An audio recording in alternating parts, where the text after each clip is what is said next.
Halo, selamat datang kembali. Salam sejahtera bagi kita semua. Oke, untuk video kali ini saya akan memberikan sedikit informasi atau penjelasan tentang pelayanan pada bidang pariwisata. Dalam video kali ini, part pertama, saya akan menjelaskan tentang apa sih pelayanan pariwisata dan komponen-komponen apa saja yang harus kita penuhi, karakteristik seperti apa yang harus kita kenali dan lakukan dalam bidang pariwisata ini. Baik, mari kita mulai.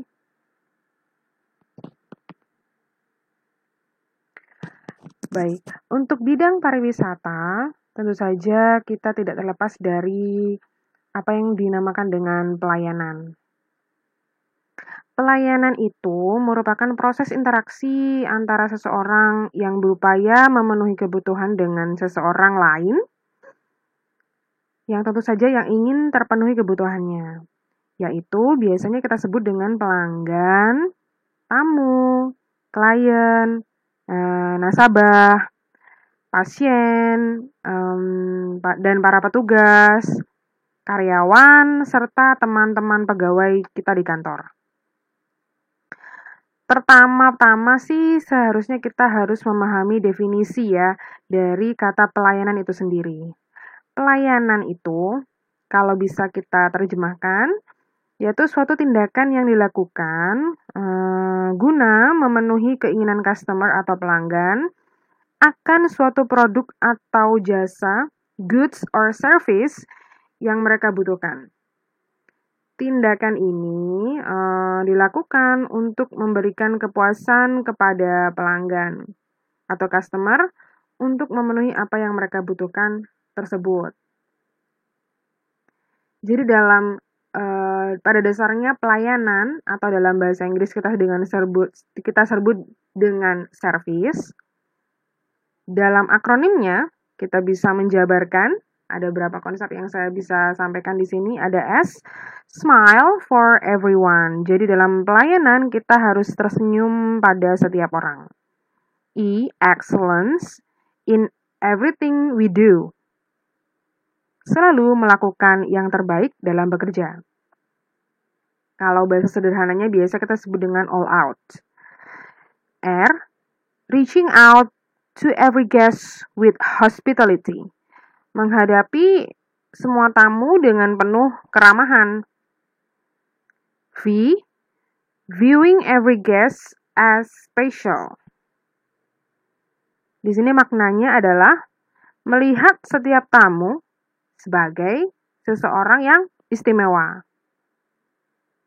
I-R-E di sini, inviting guests to return. Setelah menggunakan jasa kita juga tidak lupa untuk mengundang tamu untuk datang kembali ke perusahaan kita atau tempat kita menyediakan jasa. C, creating a warm atmosphere. Ciptakan suasana hangat saat berhadapan dengan tamu. E, eye contact that shows we care. Jadi kita harus memiliki kontak mata dengan tamu untuk menunjukkan bahwa kita penuh perhatian terhadap tamu. Selain itu, kita juga bisa menunjukkan sisi excitement kita pada tamu yang kita layani. Jadi sebenarnya apa sih pelayanan itu? Jika kita bisa memahami bahwa setiap orang, setiap manusia punya kebutuhan psikologis seperti lapar, haus, udara, dan sebagainya. Rasa aman, rasa sosial, kebutuhan untuk melindungi diri, dan kebutuhan-kebutuhan seperti itu yang seharusnya kita bisa sadari bahwa kita bisa menyediakan. Dalam ranah pariwisata, kita tidak terlepas dari yang namanya hospitality. Ya, maksudnya di sini adalah kita perlu menunjukkan keramah tamahan kita kepada tamu agar mereka merasa kebutuhannya terpenuhi secara psikologis, secara jasmani dan rohani. Mereka aman di tempat kita gitu ya. Oke, selanjutnya komponen-komponen bidang jasa yang perlu kita pahami di sini. Dikemukakan oleh Z. Mao and Bittner di bukunya ya, bahwa services atau jasa itu mempunyai sifat atau komponen yang sangat berarti ya, yang kalian harus bisa pahami. Yang pertama adalah intangible. Intangible. Ya. Kalau kita menjual barang, itu tentu saja berwujud. Barangnya ada, terlihat, dan nyata. Berbeda dengan jasa. Jadi, apa yang kita sediakan terkadang berupa assistant, ya, atau berupa bantuan, ya, berupa layanan. Nah, terkadang itu tidak terlihat. Makanya sifat dari bidang jasa salah satunya adalah intangible. Yang kedua, heterogeneous atau variatif. Ada unsur variability atau keberagaman dalam bidang jasa. Baik, contoh saja kalau kita memiliki villa di dataran tinggi atau yang paling dekat dengan kita adalah Batu, Malang, dan kita mempunyai cottage di pinggir pantai di Banyuwangi. Nah, di sini variability-nya terlihat bahwa jasa yang kita sediakan untuk villa di Batu, Malang, dan cottage di pinggir pantai di Banyuwangi sangat berbeda jasanya. Ya, unsur ragamnya ada. Jadi kalau layanan yang ada di dataran tinggi tidak bisa, terkadang tidak bisa kita pakai untuk di pantai, ya, karena kebutuhannya berbeda. Itu yang dimaksud dengan heterogeneous. Yang ketiga, simultaneous production and consumption. Jadi, kalau barang itu kan diproduksi dan dikonsumsi, diproduksi atau dibuat dan dipergunakan atau dikonsumsi. Mohon maaf, saya ulangi. Kalau untuk barang diproduksi dan dikonsumsinya, digunakannya dalam waktu yang berbeda. Namun bidang jasa, assistant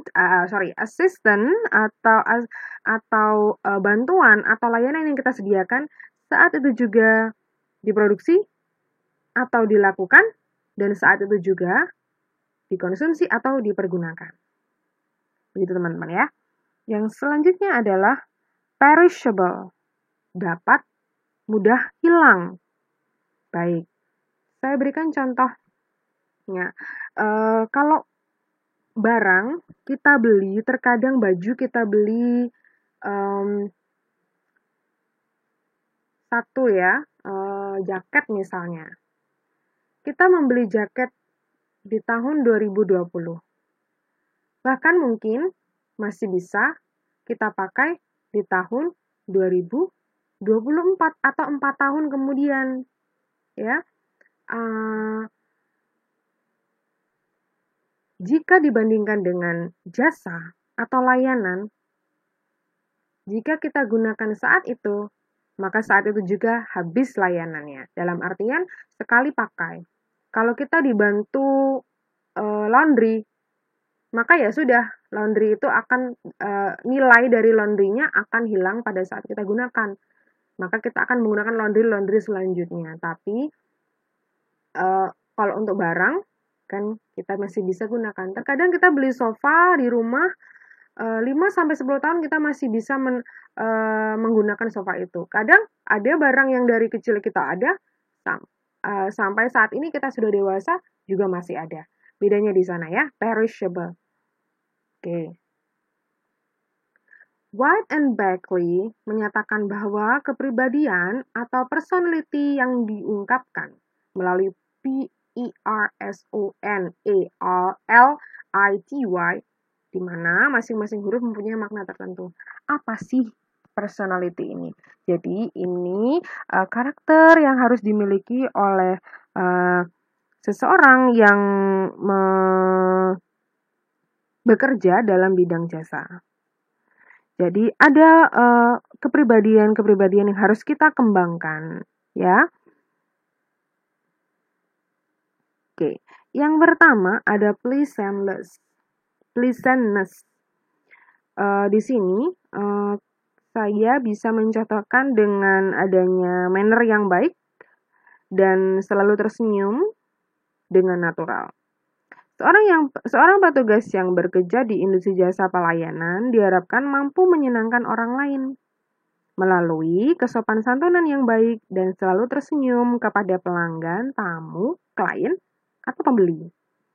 Hal ini merupakan suatu aset yang tidak ada habisnya bagi industri jasa atau perusahaan tempat kita bekerja. Itu ya, harus ada perasaan yang sangat menyenangkan dari dalam diri kita untuk menjadi seorang tenaga atau seseorang yang bekerja di bidang pariwisata atau jasa pariwisata. Eagerness to help others with liking for people and willingness to serve them. Jadi ada keinginan yang kuat dari dalam diri untuk membantu dan menyukai orang lain, bergaul dan rela melayani orang yang berkepentingan dengan pekerjaan kita. Begitu ya. Kita juga harus bangga dengan pekerjaan kita dan selalu berupaya memberikan pelayanan yang memuaskan dan dapat membahagiakan diri kita sehingga perasaan tersebut secara otomatis mempengaruhi orang lain. Jadi istilahnya kalau pelanggan bahagia, kita juga bahagia, begitu. Respect for other people, courtesy costs nothing. Dalam artian, menghormati dan menghargai orang lain sangatlah penting, terutama karena orang lain atau klien kita itu orang yang penting dan perlu dilayani. Bersopan santun dan bersikap ramah pada tamu, ya. Jadi itu tidak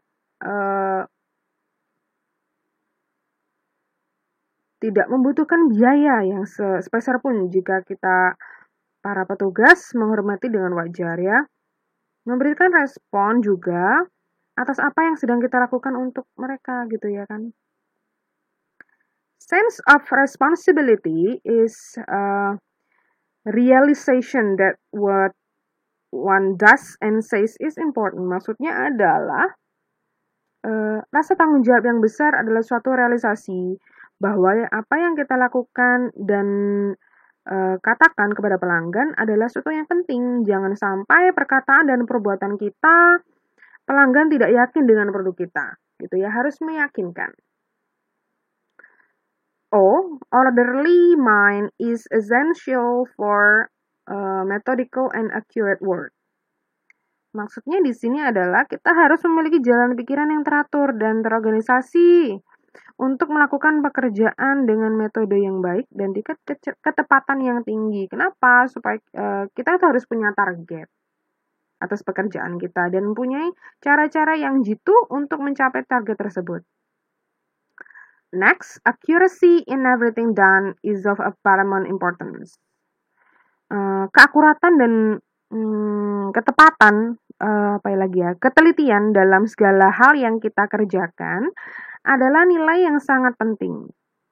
Jika kita bekerja secara tepat, cepat, aman, serta ramah pada tamu, balasan yang akan kita terima adalah kepuasan dalam bekerja dan peningkatan penghargaan. Keuntungan yang bisa diraih dari sini adalah mereka bisa menggunakan jasa kita kembali atau repurchase, ya. Bahkan jika kita berhasil dalam pekerjaan kita, ada award, ada penghargaan, entah itu dari perusahaan atau dari pelanggan itu sendiri, ya. Oke.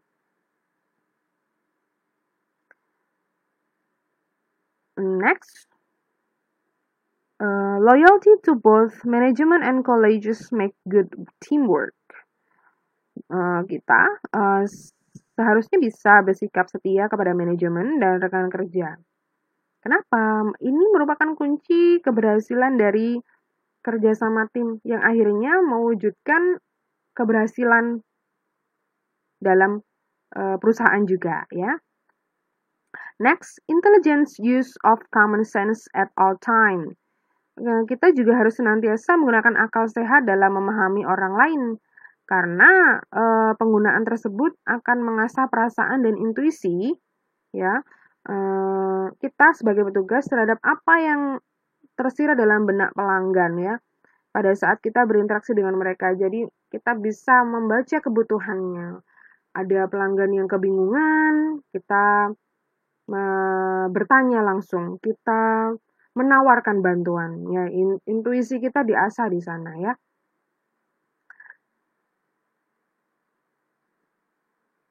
Oke.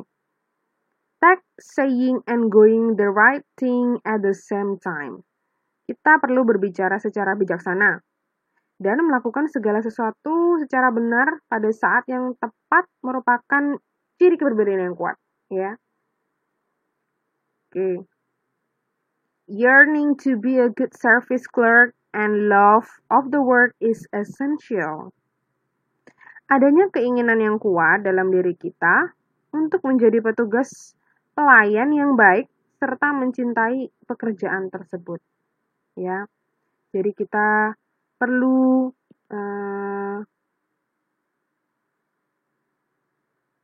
self-reflection apakah kita sudah memiliki kepribadian ini, ya. Oke. Selanjutnya ada power. Konsep power ini diperkenalkan oleh John Robert Power. Secara natural, power ini menyatakan suatu pribadi sosial yang matang, ya, yang kita bisa breakdown atau kita bisa maknai. Yang pertama, positive attitude. Seorang petugas pelayan dari bidang jasa pariwisata harus pertama replacing negative attitudes with positive one. Mengubah suatu sikap negatif menjadi positif. Gitu ya. Jadi kalau Anda sekarang masih merasa kurang senyum, maka Anda perlu mengembangkan diri menjadi seseorang yang ramah, mudah tersenyum kepada orang lain gitu ya, peduli juga. Oke, yang selanjutnya, other people. Apa sih other people ini? Increasing your understanding of other people's attitudes and the ways in which they can be favorably influenced. Maksudnya adalah kita perlu meningkatkan pengertian mengenai sikap orang lain dan cara-cara mempengaruhi mereka tanpa merugikan mereka. Atau bahkan tanpa merugikan orang lain. Jadi kita punya cara sendiri untuk mempengaruhi orang, other people, ya, agar mereka percaya bahwa pelayanan yang kita sediakan atau Anda sediakan adalah pelayanan yang terbaik, gitu. Tanpa membandingkan yang lain. Yang ketiga, words. Sharpening your ability to communicate accurately and dramatically. Anda bisa terus mempertajam kemampuan Anda untuk berkomunikasi dengan tepat dan sehingga orang lain tertarik untuk berinteraksi lebih jauh dengan Anda. Anda juga perlu mengutarakan pendapat dengan bahasa yang sederhana, mudah dimengerti oleh orang lain. Jadi, pengetahuan product knowledge itu harus diperdalam dan mengasah diri untuk mengkomunikasikan product knowledge dengan bahasa yang sangat sederhana, mudah dipahami. Akhirnya orang lain juga tertarik gitu ya. Selanjutnya adalah expanding. expanding your interest in other people and things about you. Perluas ketertarikan Anda pada diri orang lain dan segala sesuatu tentang diri Anda. Ini bukan berarti Anda kepo ya. Jadi Anda hanya perlu menambah wawasan dengan melakukan expanding ini, Anda akan memperluas atau menambah wawasan dan pola pikir Anda. Terlebih jika itu bersangkutan dengan kepentingan atau kebutuhan customer, begitu ya. Dan terakhir adalah realize as a result, yang sebagai hasil dari 4 di atas, realize more of your personal goals. Ini lebih terhadap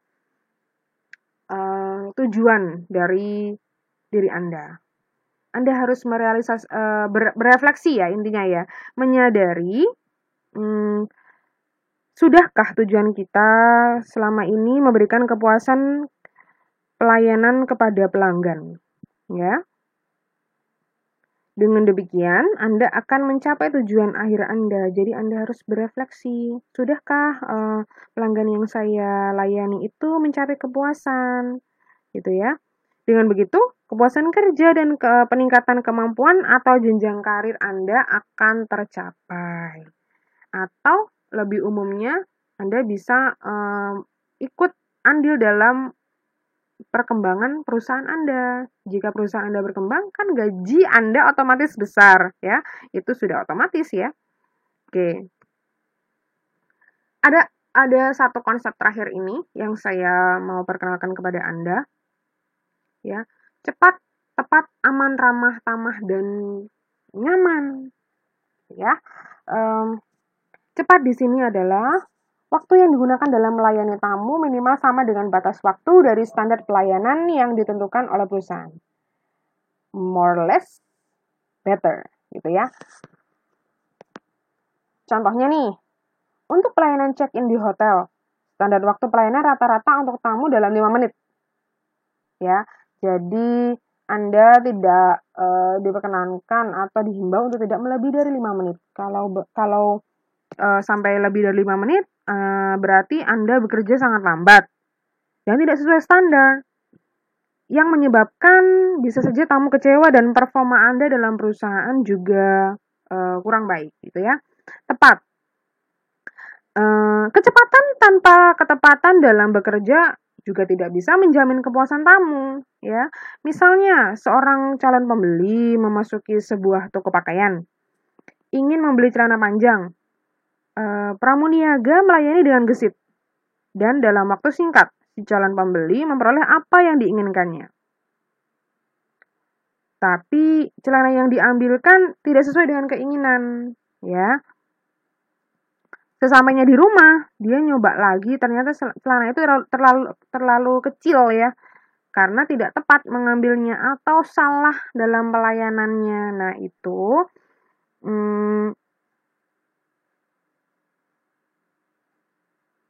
akan menyebabkan pelanggan atau klien kita juga kecewa. Selanjutnya ada aman. Dalam melayani tamu, para petugas pelayanan juga harus mampu memberikan perasaan aman pada tamu. Tanpa perasaan aman di dalam hatinya, nanti tamu akan berpikir 2 kali jika harus kembali ke tempat kita ya, gitu.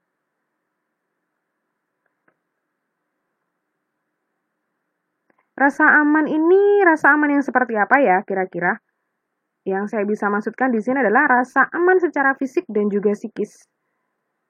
Oke. Selanjutnya, ramah tamah.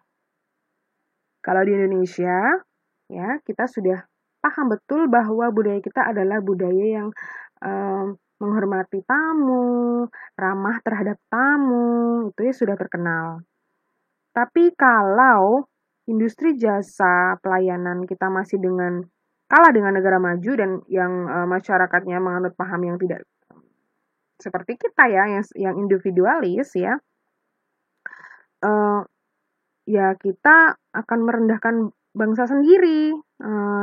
Kita harus introspeksi seperti apakah pelayanan yang harus kita terapkan. Ramah tamah yang seperti apa yang harus kita terapkan gitu ya. Oke, jadi kita juga tidak boleh cuek, tidak boleh individualis, harus care terhadap tamu. Nyaman, yang terakhir nih. Rasa nyaman timbul jika seseorang merasa diterima apa adanya. Demikian pula dalam dunia pelayanan atau bidang jasa pariwisata. Jika kita dapat memberikan rasa nyaman pada pelanggan, mereka akan berulang kali menggunakan jasa atau produk yang kita tawarkan atau yang kita jual. Jika mereka merasa tenang, tentram dalam proses pelayanan yang kita suguhkan, mereka juga akan betah dan memberikan banyak kesempatan kepada kita untuk menjual produk atau jasa yang kita tawarkan. Dan para pelanggan itu sendiri akan merasa leluasa untuk menentukan pilihan mereka. Bahkan, para pelanggan yang puas dengan pelayanan kita akan menginformasikan apa yang kita miliki, apa yang kita jual terhadap rekan-rekannya, dan kita juga bisa memiliki kesempatan lebih besar untuk mempromosikan apa yang sedang kita jual atau kita punya. Gitu ya, teman-teman ya. Oke, sekian dulu untuk pelayanan pariwisata. Kita akan lanjutkan ke bagian yang kedua. Terima kasih sudah menyimak video ini. Komen bila ada pertanyaan. Silahkan belajar atau selamat belajar.